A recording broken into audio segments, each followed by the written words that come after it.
بسم اللہ الرحمن الرحیم۔ السلام علیکہ یا صاحب العصر والزمان۔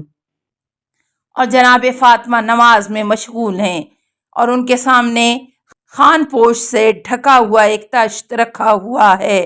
نماز ختم کرنے کے بعد جیسے ہی شہزادی کونین نے اس تشت سے خان پوش ہٹایا، دیکھا کہ تازہ پکے ہوئے گوشت اور روٹیاں اس میں سجی ہوئی تھیں۔ پیغمبر اسلام صلی اللہ علیہ وسلم نے پوچھا، فاطمہ یہ کھانا کہاں سے آیا ہے؟ فاطمہ سلام اللہ علیہا نے جواب دیا، خداوند عالم کی طرف سے آیا ہے اور خدا جسے چاہتا ہے بے حساب روزی دیتا ہے۔ اس موقع پر رسول اسلام نے حضرت علی علیہ السلام سے فرمایا، کیا ایسا ہی ایک واقعہ تمہارے لیے بیان کروں؟ حضرت علی علیہ السلام نے عرض کیا، بے شک یا رسول اللہ۔ رسول خدا نے فرمایا، تمہاری مثال بالکل زکریا پیغمبر کی ہے۔ وہ اس محراب میں داخل ہوئے جہاں مریم نماز پڑھ رہی تھیں اور ان کے سامنے کھانا رکھا ہوا دیکھ کر پوچھا، مریم یہ کھانا کہاں سے آیا ہے؟ انہوں نے جواب دیا، خدا کی طرف سے آیا ہے اور خدا جسے چاہتا ہے بے حساب رزق دیتا ہے۔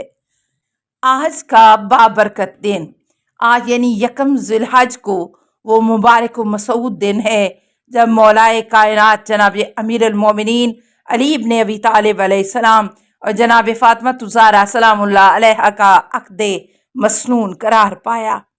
حدیث قدسی میں مرقوم ہے کہ خدا نے جبرائیل علیہ السلام کو رسول اکرم صلی اللہ علیہ وسلم کی خدمت میں پیغام دے کر بھیجا کہ میں نے علی و بطول کا نکاح آسمان پر کر دیا ہے، سو آپ زمین پر بھی اس فریضے کو سر انجام دے دیجئے۔ علی علیہ السلام اور فاطمہ سلام اللہ علیہا کا عقد ازدواج دو ایسے طالب علموں کا بندھن ہے جو ایک ہی استاد کے محضر دروس سے مستفید ہوئے ہیں، اور یہی عامل اس بات کا سبب ہوا ہے کہ وہ عقلی، روحانی، اخلاقی اور کرداری لحاظ سے آپس میں مکمل ہم آہنگ ہیں۔ لہٰذا جب ہم حضرت علی علیہ السلام کی شخصیت پر نظر ڈالتے ہیں تو ہمیں رسول خدا صلی اللہ علیہ وسلم نظر آتے ہیں۔ بالکل اسی طرح جب فاطمہ الزہرا سلام اللہ علیہا کی زندگی کا جائزہ لیتے ہیں تو ان کے وجود میں بھی پیغمبر کا نظارہ کرتے ہیں۔ روایات میں ہے کہ بی بی سیدہ سلام اللہ علیہا بوقت نگاہ سفید لباس میں ملبوس تھیں۔ یہاں اس بات کا بھی پتہ چلتا ہے کہ دلہن کا سفید لباس ہونا سنت سیدہ ہے۔ ایک کنیز نے آپ کے لباس کی تعریف کی تو آپ اندر تشریف لے گئیں اور اپنا پرانا لباس سیب تن فرما کر آ گئیں اور وہ اپنا نیا لباس اس کنیز کو عطا کر دیا۔ بعد از رخصتی مولا علی علیہ السلام نے آپ کی دلجوئی فرماتے ہوئے دریافت کیا کہ آپ کچھ گھبرائی ہوئی محسوس ہو رہی ہیں۔ جواب میں آپ نے فرمایا کہ آج رات میں اپنے والد کے ہاں سے رخصت ہو کر آپ کے گھر آئی ہوں۔ یہاں بھی میرا قیام عارضی ہے اور کل مجھے اپنے اصلی یعنی خدا کے گھر جانا ہے، اس لیے میں چاہوں گی کہ آج کی رات خدا کی عبادت میں بسر کروں۔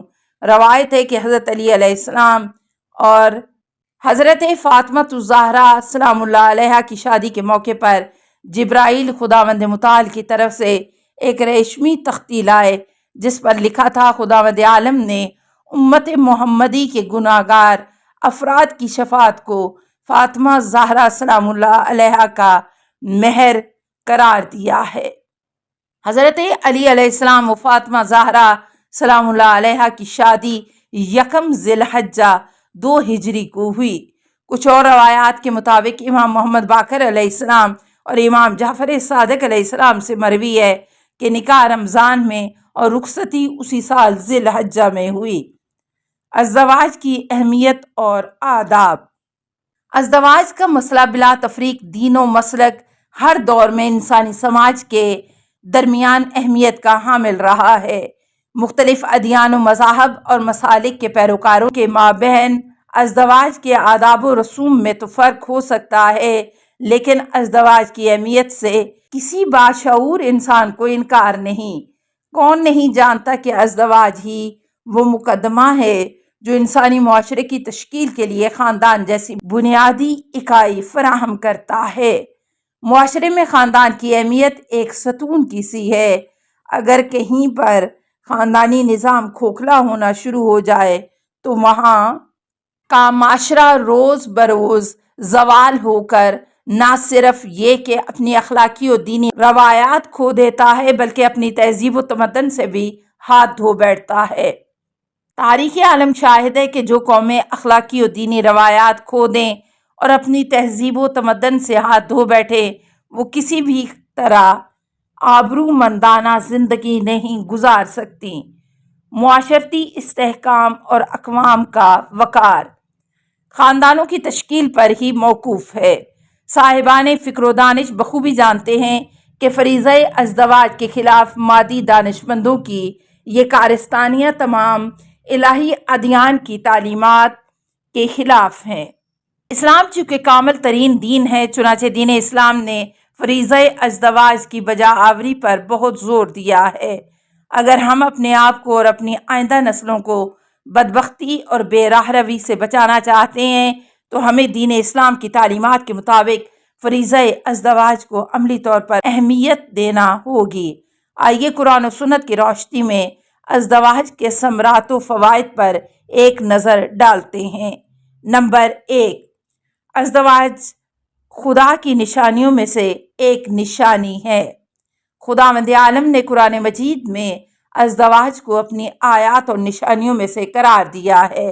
وَمِنْ آیَاتِهِ إِنَّ خَلَقَ لَكُم مِّنْ أَنفُسِكُمْ أَزْوَاجًا لِتَسْكُنُوا عَلَيْهَا وَجَعَلَ بَيْنَكُم مَّوَدَّةً وَرَحْمَةً إِنَّ فِي ذَلِكَ لَآيَاتٍ لِقَوْمٍ يَتَفَکَّرُونَ۔ اور اس کی نشانیوں میں سے یہ بھی ہے کہ اس نے تمہارا جوڑ تمہارے ہی میں سے پیدا کیا ہے تاکہ تمہیں اس سے سکون حاصل ہو اور پھر تمہارے درمیان محبت اور رحمت قرار دی جائے، اور اس میں صاحبان فکر کے لیے بہت سی نشانیاں پائی جاتی ہیں۔ سورہ روم آیت نمبر 21۔ نمبر 2، ازدواج فضل پروردگار کا باعث ہے۔ وَانكِحُوا الْأَيَامَ مِنكُمْ وَالصَّالِحِينَ مِنْ عِبَادِكُمْ وَأَمَائِكُمْ أَنْ يَكُونُوا فُقَرَاءَ يُغْنِيهِمُ اللَّهُ مِنْ فَضْلِهِ وَاللَّهُ وَاسِعٌ عَلِيمٌ۔ اور اپنے غیر شادی شدہ آزاد افراد اور اپنے غلاموں اور کنیزوں میں سے باصلاحیت افراد کے نکاح کا اہتمام کرو، اور اگر وہ فقیر بھی ہوں گے تو خدا اپنے فضل و کرم سے انہیں مالدار بنا دے گا۔ السلام علیکہ یا صاحب العصر والزمان، الامان الامان الامان من فتن الزمان۔